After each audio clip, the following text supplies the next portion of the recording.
Arthur Hayes says that it's time to quote unquote buy everything crypto and otherwise. We're going to see if the gentlemen on the panel today agree with that sentiment. And of course, Coinbase will be joining the S&P 500 next week.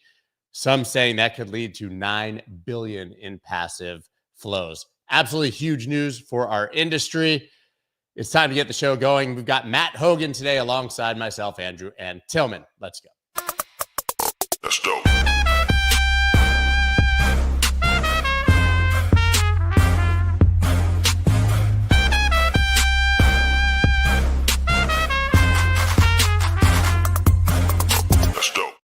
What is up, everybody? I am Scott Melker, also known as the Wolf of All Streets. Before we get started, please subscribe to the channel and hit that like button. And good morning to Matt, Tillman, and Andrew. How are you gentlemen doing today? Fantastic. It's really good. Can't beat it. Bitcoin's up. We're cruising. No, Bitcoin's dead. It went to 106 and it went back to like 101. It's bear market. Hard to keep up, Scott. Hard to keep up. Like my entire feed yesterday was now we'll be able to buy Bitcoin in the 80s again. We just got here, man. I mean, I guess anything is possible. Why not? Right. But still, it's like the sentiment spasms on X are absolutely insane. You can tell how many people are not exposed to Bitcoin who still kind of feel like they want to be. I mean, I think that's been the moral of the story for me, gauging sentiment, is that there's still a lot of people who thought they were going to buy in the 60s or just below 74. And now they're thinking, am I going to get a chance to buy in the 90s again? Coinbase, everybody's shaking their head. Coinbase in the S&P means everybody's going to be exposed to Bitcoin, whether they like it or not. That's a big deal. And so passive investors associated with ETFs and the like, the vanguards of the world and others are going to have some small connection to Bitcoin based on the fact that Coinbase is going to be in the S&P 500. By the way, that wasn't telegraphed. Nobody was really talking about that, and then boom, it just happened. So it's wild. That's a really big deal. Really big deal. Matt, is this much bigger than MicroStrategy making it into the NASDAQ 100? No, it's way bigger. It's not even a comparison. I mean, the NASDAQ is something that we talk about, but the S&P is what everyone benchmarks to. There's $16 trillion benchmarked to the S&P. That's why you see this $9 million, even though it's only going to enter at a weight of 0.1%. But it is a big deal. It means literally every American and every American institution will have exposure to the largest crypto exchange. That's a meaningful thing. I'm at a TradFi conference today, and this sort of, I trialed this as a talking point.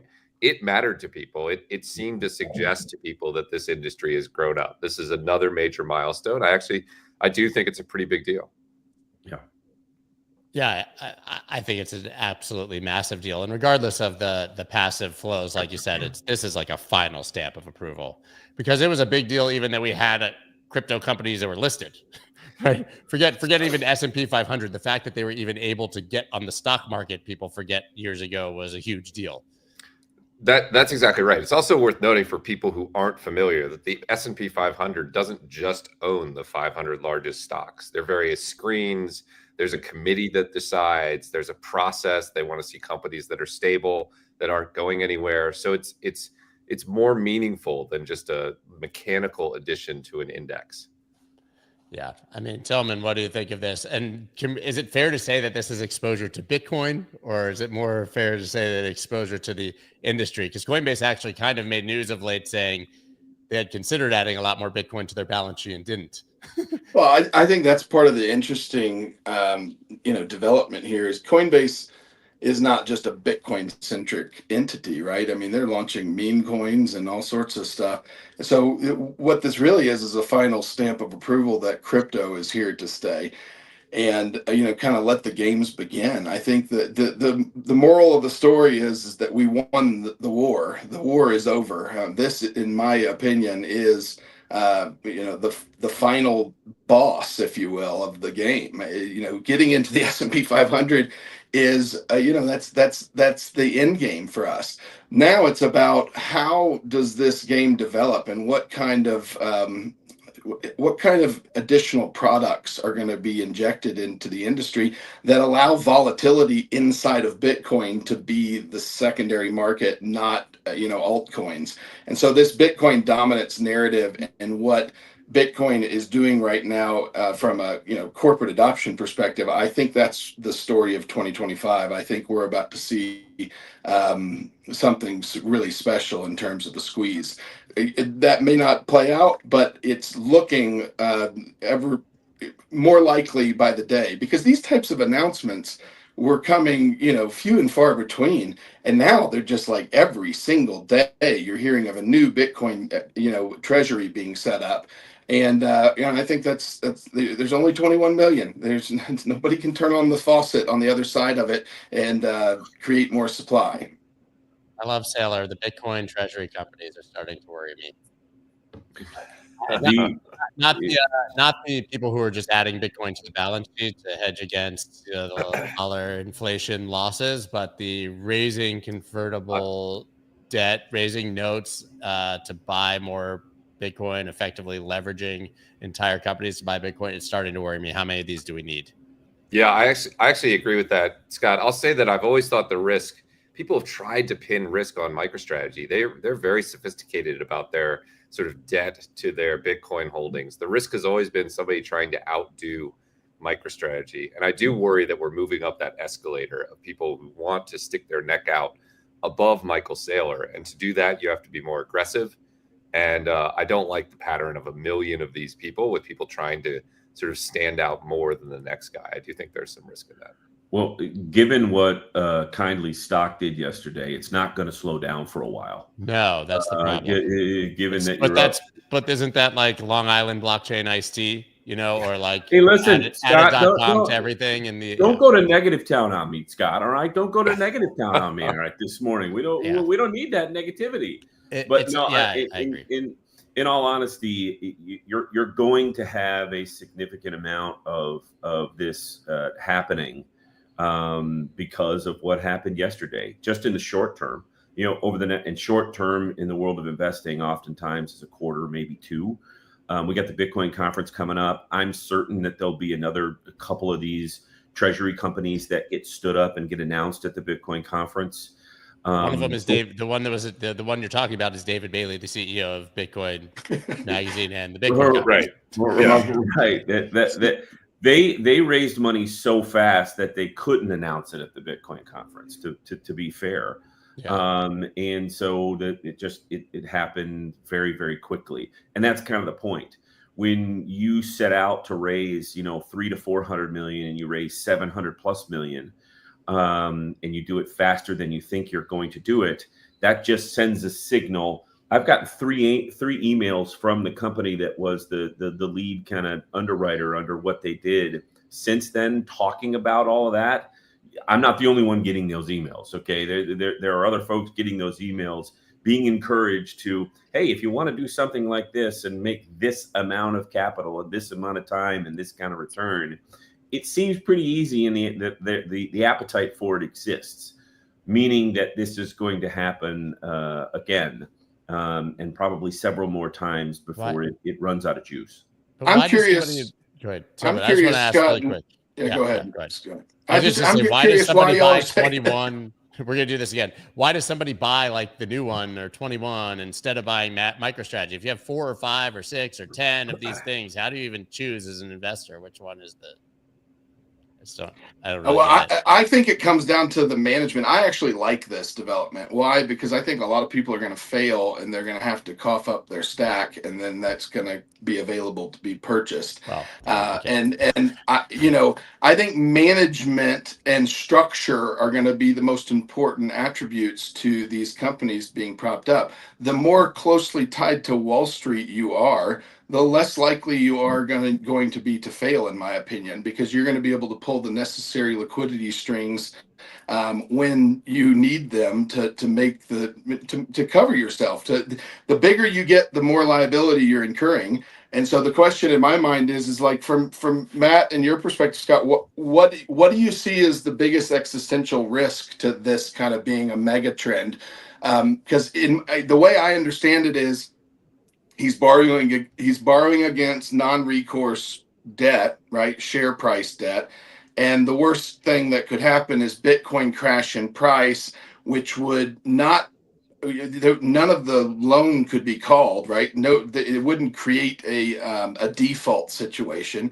It just would create a mass exodus of their shares and a dump on the market of MicroStrategy itself. But how does that really do anything negative to Bitcoin other than potentially free up some Bitcoin, based upon them needing liquidity and having I'm to going to let sell? Matt answer. The quick answer I gave is I don't know that it triggers the bear market, but if Bitcoin, which it will, goes down 30, 40%, whatever, and some of these guys start to panic and do want to make people whole or want to have a company that exists, they're going to sell the Bitcoin. And that's how you get the liquidation or trigger cascading, sell, panic, sell, panic, sell, panic, sell. So yes, if your point is that like probably whenever there's a next bear market, instead of the shallower pullbacks we've been seeing, we get the extra 20%, then yes, I agree. We get to buy Bitcoin cheaper.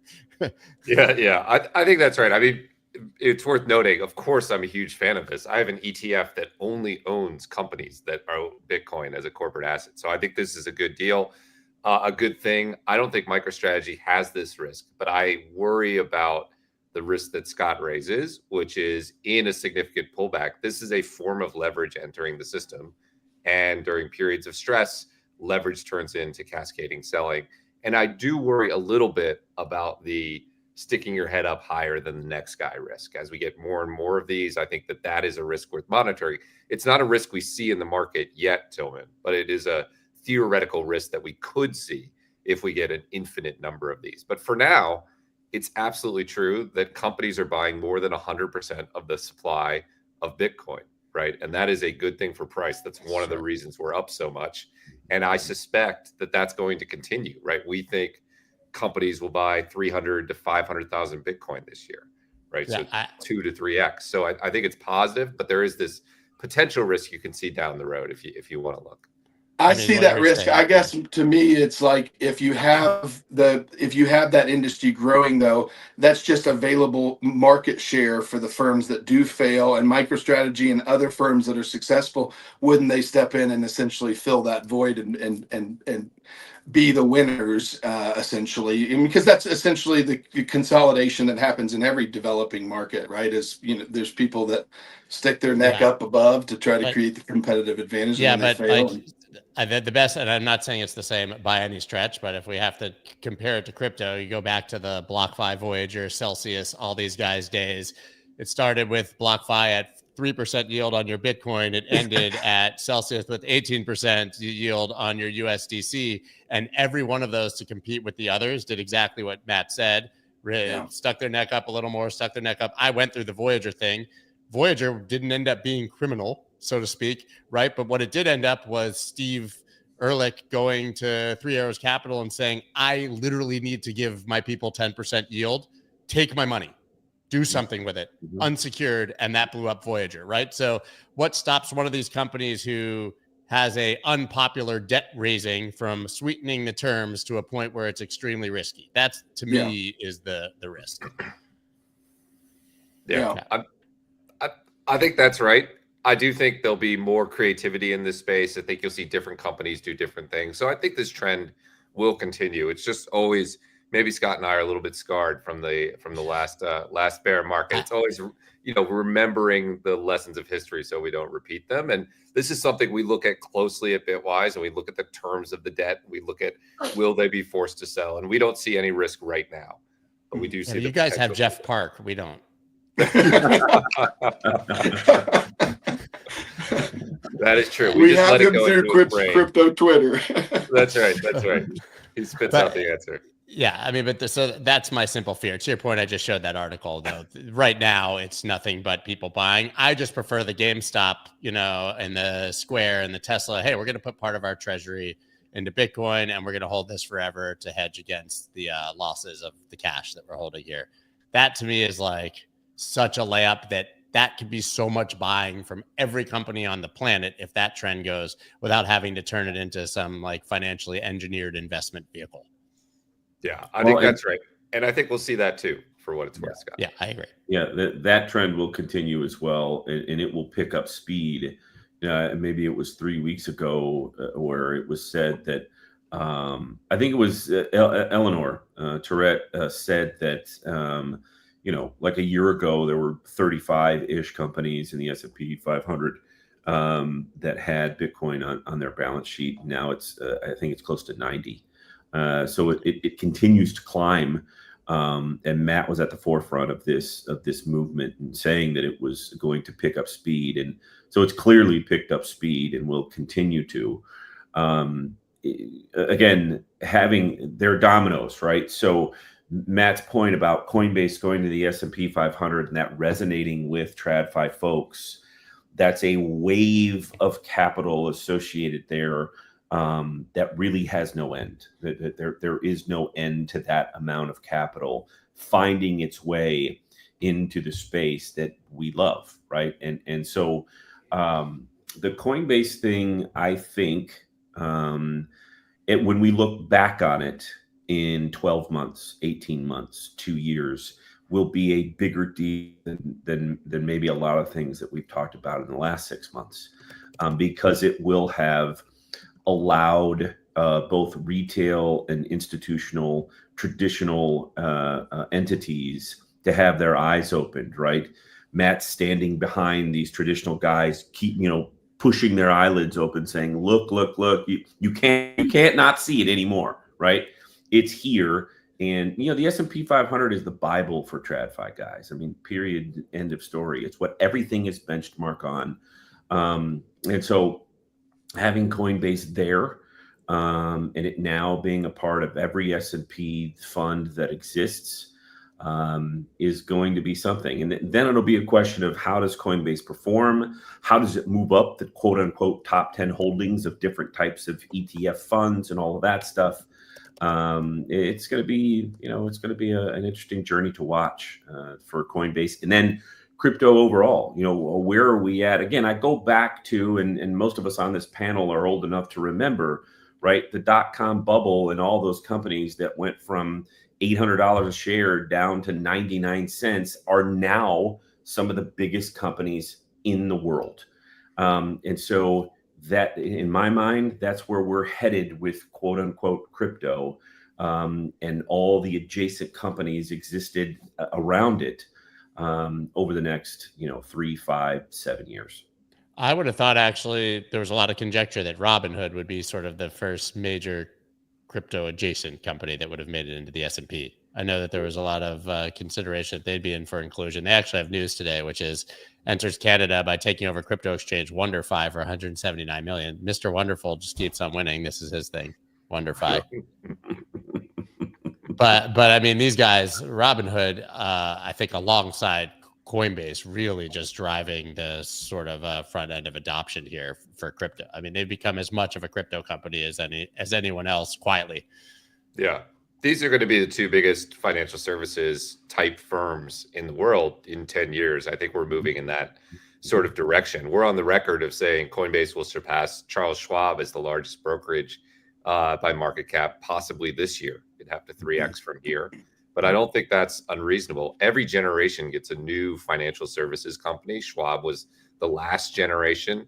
It's time for a new one. It's going to be Coinbase and Robinhood for sure. They're both executing extraordinarily well. I thought it was going to be when Sam Bankman-Fried bought Goldman Sachs. He missed his window, Scott. He missed his window. But one of the most underreported news stories of the past few months was that Robinhood became a bank. Yeah. They're the full suite of financial services, literally everything. Yeah. Yeah. So I mean, they're going to dominate, I think. And Coinbase has now applied for a bank charter, is the rumor as well, correct? Absolutely. I mean, look, again, it's been a long time since we'd had innovation in the financial services space that affects most people, right? Like, we haven't changed since the ATM. It's about time. So it's good to see them moving in that direction. I really think they're going to shake things up significantly over the next couple of years.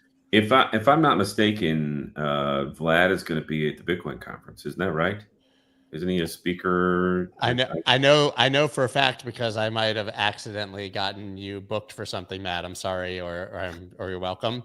But I know Robinhood actually, during the Bitcoin conference that Thursday, has a conference in Tampa, and my friend Rob, who is now the number 2 guy at Robinhood because he sold Trade PMR to Robinhood, their custodian, specifically requested your presence there to speak. So I did learn that yesterday. So you're welcome, and I'm sorry, and you're welcome. No, I'm excited to go to Tampa. That'll be great. No, thank you. But yes, I think that Vlad will probably be at the Bitcoin conference. They're going to be everywhere, which is telling, right? Which is telling in and of itself. They're again to the point that was made here.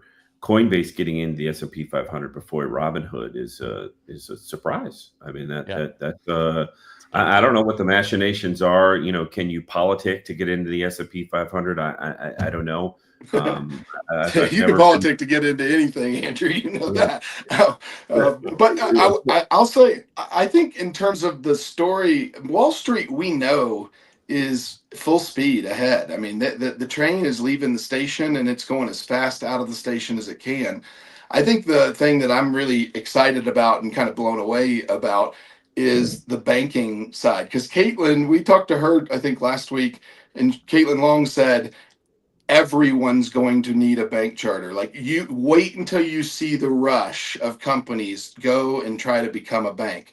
Because of what Matt just said, I mean, the innovation that has been suppressed for the last 20 years is about to explode. And, Caitlin was talking about what they were able to accomplish through regulated channels, FDIC insured channels. They were able to create a deposit token based upon deposits they held with a company and send a cross-border payment instantly, pay the employees on payroll right at that moment. It was truck drivers delivering goods, so they got paid right when they made the delivery. And they did that all with regulatory oversight and approval. That's never been done before. That's literally the first of its kind.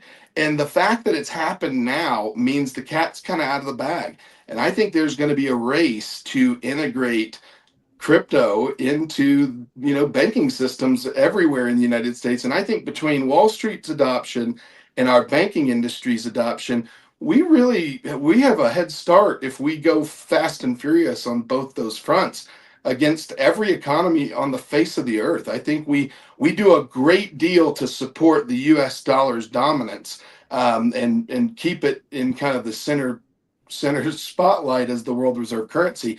If our banking system is the only banking system that's able to do this and pushing the boundaries, which I know Caitlin said that she's patented the process, the question then becomes, how quickly can they get this integrated and really replace the SWIFT network with this new digital, settlement layer? To me, that I'm watching that like a hawk, because I think that's going to be where, again, millions and millions of people see the benefit of crypto and get that exposure for adoption. Yeah, I would just add, I think it's happening at a much greater degree than people are feeling. There's almost a boil the frog element. We just skipped over a news story that said Robinhood chose to enter a new country by buying a crypto exchange, right? A week ago, Robinhood said it was building a brokerage to trade US stocks for European investors on Arbitrum or Solana, and no one even tweeted about it. Right? Like these changes are happening so fast and so frequent that, we sort of like shrug, like, oh yeah, great. Of course they would enter a new country crypto first, right? That is incredible. Think about that headline 2 years ago. We would have been talking about it for months. And so I do think this is going to happen a lot faster than people think. I don't think it's priced into the assets. I think it's a bigger deal than people recognize right now.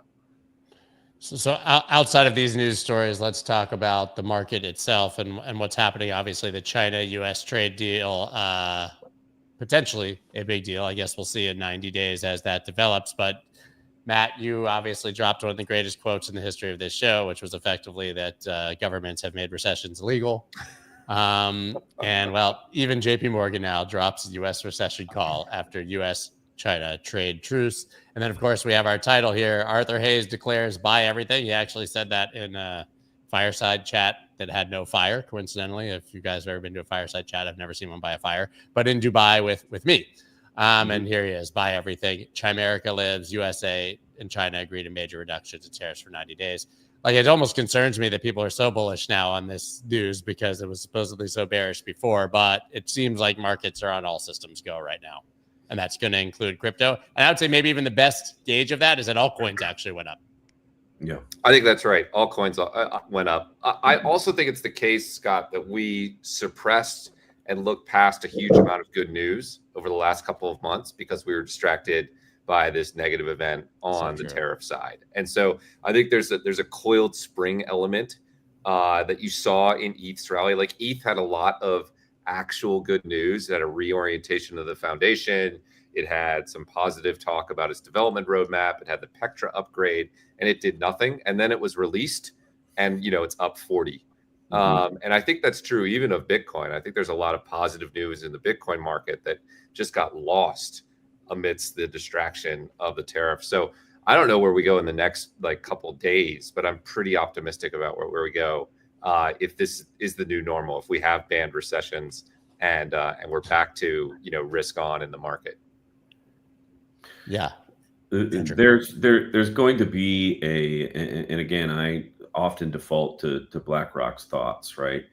And their BUIDL portfolio is now nearing $3 billion when 90 days ago it was $500 million, right? And that's not because the assets inside that portfolio have gone up by fourfold. It's because people keep shoveling money into it. So it's not always going to be just a Bitcoin story, right? That there are other assets that are going to live and breathe and grow and become part of the larger story associated with the industry.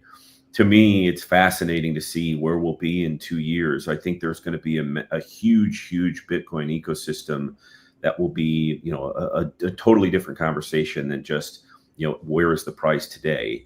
But at the same time, I think there's going to be things that are built and things that are going to be used on other chains that people haven't considered in a significant way just yet. And as always, smart minds and quote unquote smart money are ahead of the curve. The Bitwises of the world and the BlackRocks of the world that are putting portfolios together based on that premise. I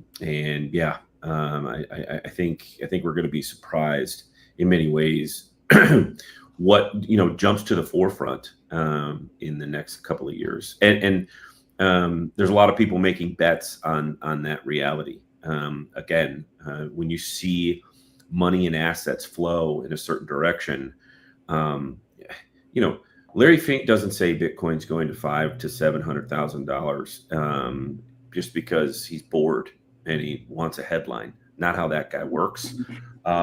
So for that to happen, you would think that other assets are a part of that story. And that growth story is not just a Bitcoin dominance to 95%. That's not where we're headed. Bitcoin dominance may still be a real thing, but there are going to be other chains and other assets that become a part of the story. And it's going to be fascinating to watch.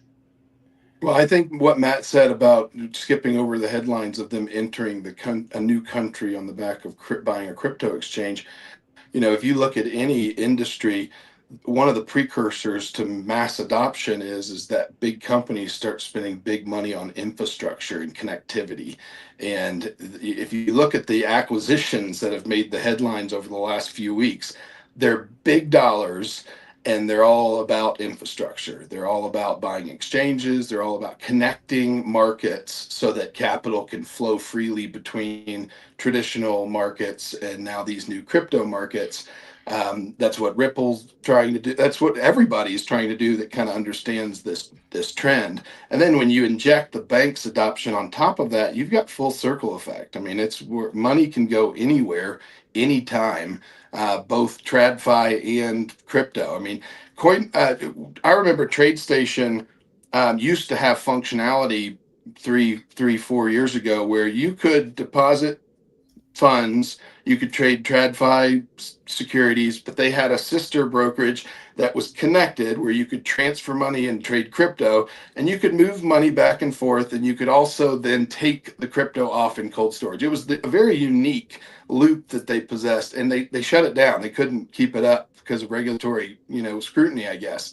That's speculation. I don't know that for a fact, but I would assume so. But now you're going to see that come back and in spades. And so what does that mean? It just makes it a lot easier for dollars to flow into this market at every level, both now in Wall Street form, where you're buying ETFs and products, but also in the crypto form on chain. When that connectivity happens, there's going to be a lot more money that can flow on chain that could never get there. And Coinbase is being adopted or put into the S&P is like proving that in spades. If they're not going to be able to do it, who will? My next question was going to be, how much does this matter for Base? I mean, they literally have their own blockchain, and they're now in the S&P 500.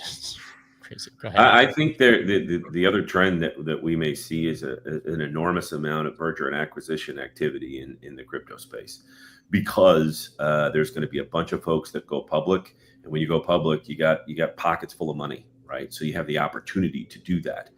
I'd love to get Matt's thought on that, because that has happened a little bit in other cycles, but in ways that, probably maybe if we go back and look, are slightly uncomfortable. But now there's going to be a legitimacy to it. So I think that particular area of the space may explode a bit. Matt, what do you think? It's already exploding behind the scenes. The number of M&A conversations, the number of pitches that come into my inbox. This is already happening at the crypto to crypto level. And then I think there are two other unlocks that you spoke of. One is crypto companies going public and then having a lot of cash. We're going to see a dozen crypto companies go public in the next year. Isn't Galaxy going public next week? Basically today, one of these days. And they're just the tip of the iceberg. I really think you'll see more than 12 go public in the relative near term. And then it's traditional companies buying their way into crypto because they have to. So you're going to see a massive wave of M&A, and that will cycle back into new VC funding. I think it's a really big deal. I mean, it is shocking to me. If I measure the number of investment bank pitches coming into my inbox, it's up not 2x, it's up 15x year over year. It's absolutely massive. Lots of companies for sale and a desire to grow. So I think it's a really big theme. Yeah, I mean, it's funny. I was just looking at that Tether headline we brought up before. There's more Tether in circulation than ever. But then I just started seeing latest crypto news. And when you just look at all that's happened in a day or two, to the point about how fast things are happening. I mean, the Robinhood news we discussed, Galaxy going public, Dubai's finance department signs MOU with Crypto.com to enable crypto payments for government services. Coinbase being listed, right? I mean, if you click in, you have like Eric Adams saying that they want New York to be the crypto capital of the world. NASDAQ listed GD Culture Group to sell up to 300 million in shares to acquire Bitcoin and Trump meme coin. I mean, you can't even keep up anymore. It's wild. It is wild. It's completely wild. It's also true that crypto spent like 2 years building incredible infrastructure, but not having market penetration because we were shut down by regulators. So there is this reason we can grow faster and reason more things can happen. We couldn't have had this activity a few years ago where, you'd have the ETH transaction fee spike to 30, but we're not in that world anymore. We've built the infrastructure to scale. It's an amazing market. Well, even at a company to company level, because of that, more than 2 year period, all of these companies are very lean, right? They're extremely lean. They can move very, very, very fast. They're not bloated with personnel or with other restrictions associated with growth that's unfettered and money blowing into the sky. So the ability, again, over the next 2 years, I think we're going to see a different landscape. And again, it's very, very exciting space to be in. To your point, Scott, just showing off the headlines in a half of a day now. 2 years ago was 4 months of headlines that we were all excited about and would materially move the price of Bitcoin and other assets. Now it's every single day stuff is happening, and it's not going to slow down. It's going to pick up again. To Matt's point, 12 plus or more, maybe closer to 20 over the next 12 months. Because there's going to be some that go public that probably shouldn't, but it's going to turn into a bit of a frenzy, and so you just do because the money's available to you. That's going to create another just wave of activity. Again, that is going to be fairly legitimate. It's very, very different than the FTXs and Binance of the world throwing money at people and hoping for the best. This is now public markets. Well, I think it's the ICO days, but legitimate, right? Yeah. This is going to be just like the ICOs where you started a coin and it just starts going crazy up because there's so much liquidity that wants to make those speculative bets on kind of first to market. And you always see that with markets that are suppressed, right? When markets are artificially suppressed, when the demand continues to boil under that surface, there has to be a boiling over point. And I think we're about to see that boiling over point. And what's going to be really fun is to see, to y'all's point earlier, like whose head gets highest, and that's going to have natural consequences. People are going to fail. But chasing the monthly transactional users is going to be what everyone is trying to do. Why? Well, because Coinbase has 300 million users. That creates a whole lot of incentive to go carve out some market share. And how are you going to do that? By differentiating yourself, just like the ICOs did as it relates to like their use case and their potential market fit. But instead of it being on the back of speculative market fit and speculative utility, I think this cycle is going to be about actual utility. It's going to be like, we acquired this exchange. Why? Because it comes with this many monthly transactional users, and it connects this market to this market, which unlocks this much more capital than we had before. And that leveraged into a share price that is going crazy, you've got growth potential out the wazoo. I mean, it's going to be a wild, wild ride. And I think that if we think the ICO days were crazy, the depth of liquidity that pumped the ICOs is so shallow compared to the liquidity pools that we're playing in now. I mean, it's incredible. It'll be fascinating to watch over the next few years. Yeah, Matt, anything before I let you go, anything specific that you're excited about from Bitwise, anything you guys are building? What do you think will be sort of the next big play? Yeah, well, I'll just give you one anecdote from being on the road, and then I'll talk about Bitwise for a minute. This is the third. I'm at a major financial services conference from a mid-market broker dealer with north of $500 billion in assets. And it's the third type of that conference I've been at in the last month. I've gone to them every year. This year, I'm the closing keynote at all of them. And last year, I was a sideline. And then 2 years ago, I was a pre-conference event. So as a Matt Hougan indicator of our progression into the mainstream, it's moving in the right direction. At Bitwise, we continue to innovate with new products and ETPs. We're pushing to get our index fund uplisted, and we continue to do more on chain to knit some of this conversation together. Bitwise is we now have a multi-billion-dollar staking business. We're now looking at other on-chain solutions as well. So I do think this TradFi and crypto native are coming together. I see that at Bitwise, and I see that in the industry broadly. Yeah, I love it. You guys never stop. You never Always stop. working. I don't know how you can always be at all these conferences. Lots of chicken dinners. Understanding family. That is right. My wife's a saint. Yeah, 100%. They all are if they deal with us, I have to say. Guys, you can give Matt a follow, obviously, on X, tagged right down below. Matt, we always appreciate you showing up, especially at 6 o'clock in the morning where you happen to be in the world. Always for you guys. Thanks. Great to see y'all. Thanks, Matt. See you soon. Do well. Yep. All right, guys. Let's. Your faces are huge. I'm gonna leave your whoa. Okay, I'm gonna make our faces smaller. Not because of you guys, because of my face. I hate to see my face like that. Do you remember MySpace? That my face would have been good. If they had mixed Facebook and MySpace. Yeah, there you go. the mind of an ADHD. Opportunity missed. Yeah, opportunity missed there, Scott. You could have been onto something. My face.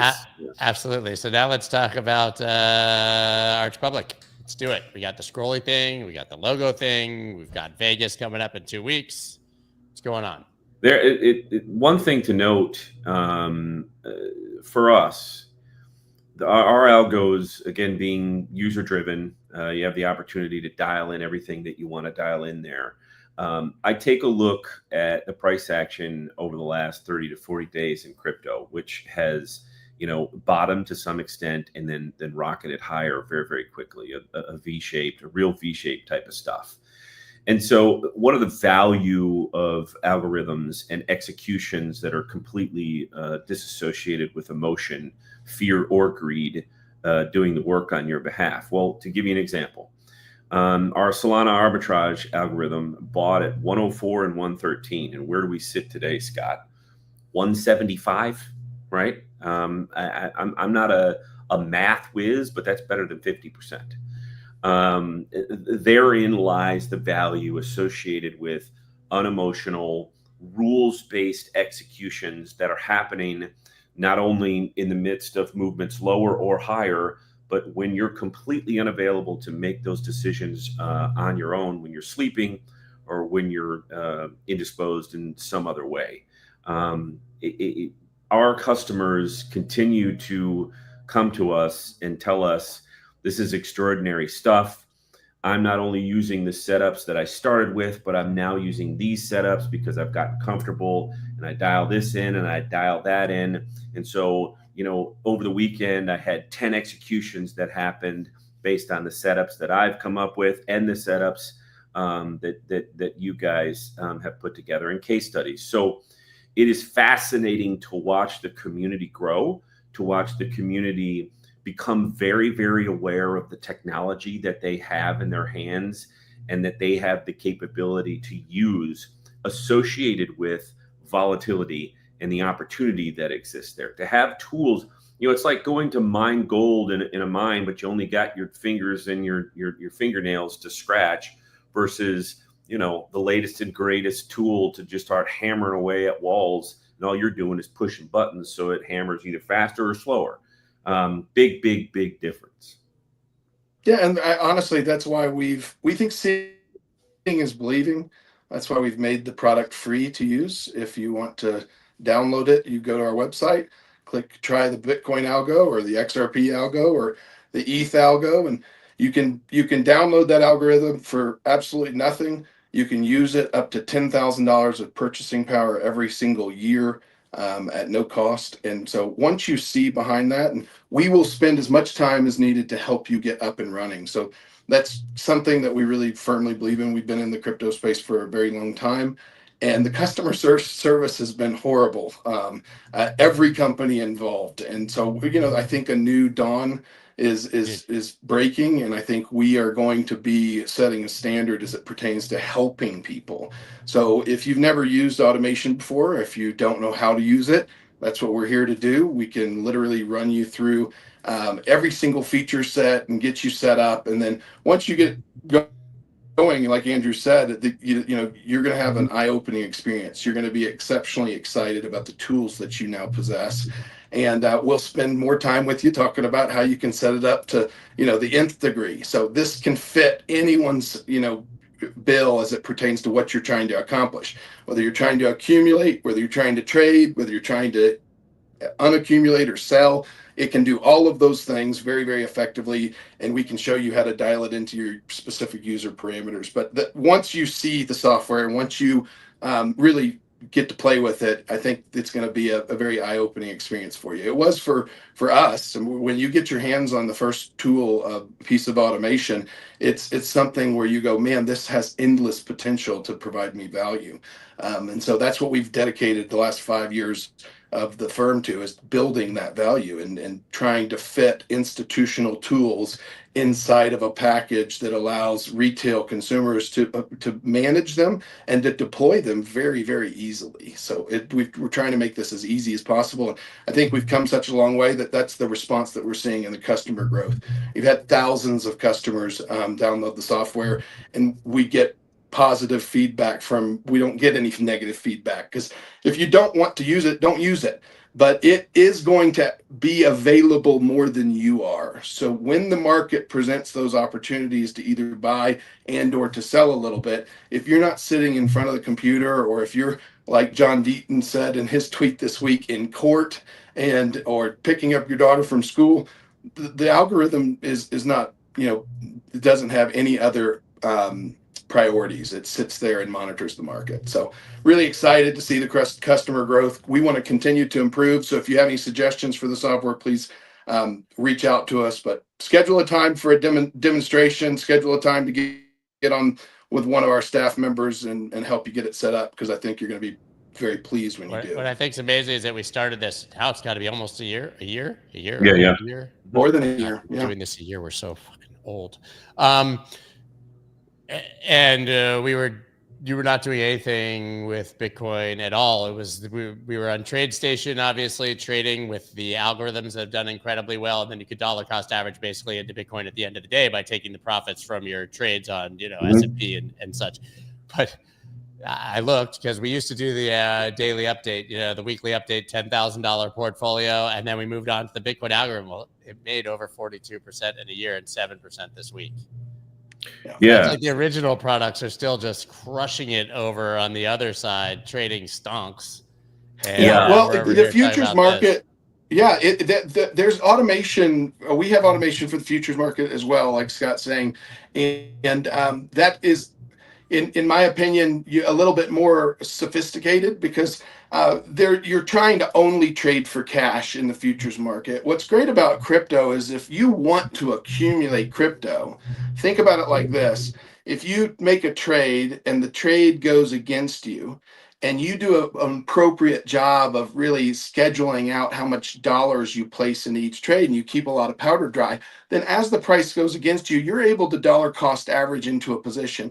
As the price goes for you, you're able to cash out of some of those positions if that's something that you want. And so you keep your losers, and you keep them over a long period of time, and you cash out of your winners. And so there's two outcomes that you get. You either get a lot of accumulated crypto, like of your preference. If you want to accumulate Bitcoin and you start implementing a strategy like this, you will accumulate a lot of Bitcoin. If the price continues to go up and it shakes the tree and a lot of volatility, you also will, based upon your parameters, be able to sell that and make some cash yield on top of holding that core position. And so this allows you flexibility to take advantage of volatility is the bottom line, because volatility, when you're just holding, it's hard. It makes you don't like it, because you're holding a bag and it's going down against you. But if you're able to take some of those holdings and take advantage of the volatility and play those swings, it allows you an opportunity that you would not otherwise get if you didn't deploy automation. So it's something, again, that will add versatility and flexibility to your strategy, your Bitcoin accumulation strategy, or your Solana accumulate, whatever, the crypto. Right now we've got 4 available through Gemini. We will be expanding very shortly to Kraken and to Coinbase. We're excited about that expansion, because there's some coins like Sui that we want to add, and Gemini doesn't currently serve that. And we also have some markets like Canada, where we have a lot of customers in Canada that have said, we really want to use this software, but unfortunately we can't right now. So this will help grow our customer base, get the tool in more people's hands.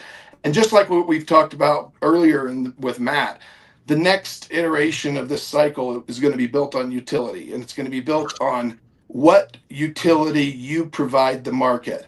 And this is, like I said, try it and tell us whether you think it provides utility, because we've gotten a ton of customers that have said that they believe it does. So we're excited about that. A reminder too is that 80% of all TradFi market trades that happen in traditional markets are algorithmically done. That is a reality. That's the reason why there's nobody on the NYSE floor anymore yelling and screaming at each other. In other words, at some point, that same percentage of algorithmic trades will find its way into crypto. Okay. So you use these tools. We've made them free. You're ahead of the curve now. Now you're ahead of the curve. At some point, You just got to be on the curve.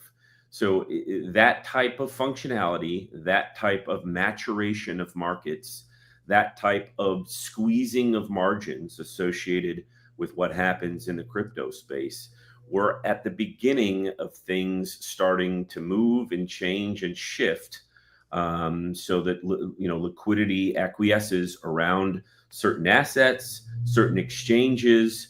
The whole idea of merger and acquisition. So instead of there being 9,000 exchanges, there's going to be about 6 that matter in 2 years.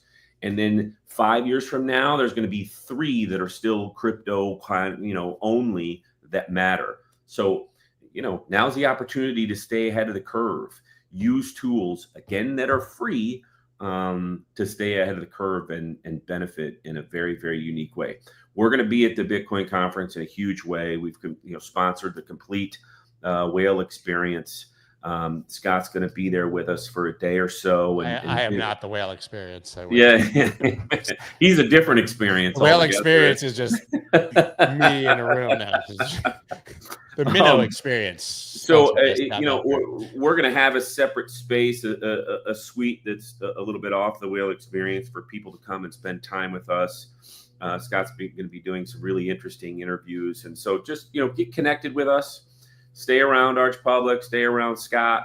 We're gonna be doing some really cool things there in Vegas, and looking forward to meeting all of you, everybody. And if you're a big XRP or Bitcoin believer, we've kind of got a new live case study that's posting all of his trades, which is Mr. John Deaton. So He's amazing. If you want to kind of see blow by blow on somebody that's using the software very aggressively for their own purposes, you can follow along on him on X and follow those trades. Like the most respected guy in the entire industry. Yeah, he's awesome. Yeah. Listen, he's got a heart for the people. That's what attracts us to. He really is just transparent, which is awesome. In this day and age, every single trade.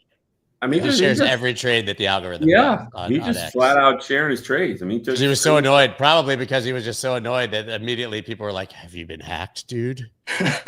We even had Joel Katz can pop up and show concern, like, "Hey, Deaton, have you been hacked, buddy? Let's hold off." It was blink twice if it's actually you. Oh, great. Yeah, I mean, he takes screenshots of his trades, and a bunch of them happened over the weekend with all the upside stuff, and there it is. It's as transparent a guy as you're going to find in the space, and talk about no BS. The guy's a lawyer. I mean, you can't. There's no fake it till you make it stuff here.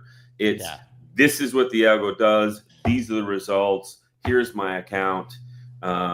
Take it for what it's worth, good, bad, or indifferent. And, we're going to spend some time with him at the conference. We've got a VIP dinner that he's going to be at. You're going to interview him.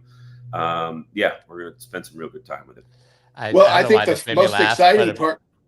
I was just going to say, apparently the whale experience is me in a room watching Brendan Fraser flicks. I don't know why that's funny to me. I don't know if it's like Encino Man or if we're watching School Ties, but for some reason that just really made me. What an arc that guy has followed. What an arc that guy has followed. I want to be on that roller coaster. I was just going to say, I think one of the neatest things that John's made himself available to do is take a Q&A session in our room at the conference. So one of the things that I think is going to be different about this conference is just the level of talent, if you will, that's available to talk. So pretty exciting stuff. I mean, just like we've spent this whole show talking about like the companies that are adding it to their balance sheet. I mean, think about it. There's going to be a lot of publicly traded company C-suites at this conference. There's going to be a lot of government officials in official capacity at this conference, including the Vice President of the United States. So, last year, as cool as it was that Trump came and spoke at the conference, he wasn't in office when he did. This year, we've got a bunch of people in office that are coming to the conference. That's pretty unbelievable. Dude, I literally think, like, I looked at the lineup of this conference and the people that, like, a lot of them are just like Brian Johnson, he's got to live forever. I'm like, I don't know what that has to do with Bitcoin, but apparently, like, Biggie and Tupac are playing in the whale room with Brendan Fraser, and they've got everybody coming to this thing. I don't even know. Crazy. Guys, we got to go. It's 9:57, and we have lives. Guys, try archpublic.com, discover Bitcoin yield. It's scrolling down at the bottom. Like, I see the criticisms, the code, like they're not holding your, like people are so dumb. And it's not, excuse me, you're not dumb. You're just making assumptions. Yeah. They're not holding, there's this. No. We don't hold there's any no access funds. to your money. There's Yeah, no access. to your money. And if you don't like the trade, you hit stop. Yeah. Well, it's important to note. So in old times, there's a lot of scams around software where they say, let us hold your money and we'll provide some yield on it. That's not how this works. We give you access to a suite of software that then you implement inside of your brokerage account. We don't have access to your brokerage account. Your funds are yours. So it's completely different. That's why we're offering it for free. Try it and see what you think. And if you have a bunch of money, and first of all, if you're the type to trade, this will help you trade better, even if it's your own strategy. Okay.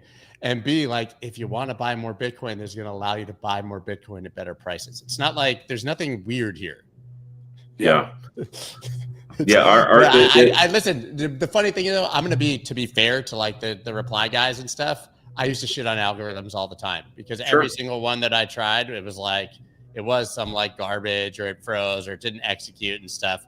But that was like on a DEX somewhere or like, it was like some third party API that was allowing me to like access Binance from the US to trade or some weird shit.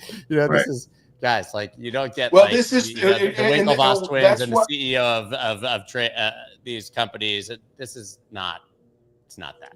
You don't have to use here's the great part. You get to download the software and you get to look at the results through TradingView. You don't even have to trust us for the results. You can do your own back testing on the largest third-party integrated platform on the face of the earth, TradingView. So again, seeing is believing. We'd love to help. Yeah, we'll spend time helping you absolutely at no cost. So reach out to us. All right, got to go. Guys, that was awesome. Thank you so much. Always amazing having Matt. Like, is there any better spokesperson for the industry? That whole company is intimidating. They have a bunch of big brains over there. It's crazy. They're killing it. Absolutely killing it. Love to see it. See you guys next Tuesday and all the times in between. But see you guys next Tuesday. By the way, the next one after that, we're going to be not here. No. At the conference. Maybe we'll live stream at 6 a.m. We could do it. We can wake up. We can do it live. Oh yeah. Okay. Before my mouth writes any checks, my ass can't cash. Let's go. See you guys later. Bye. Let's go.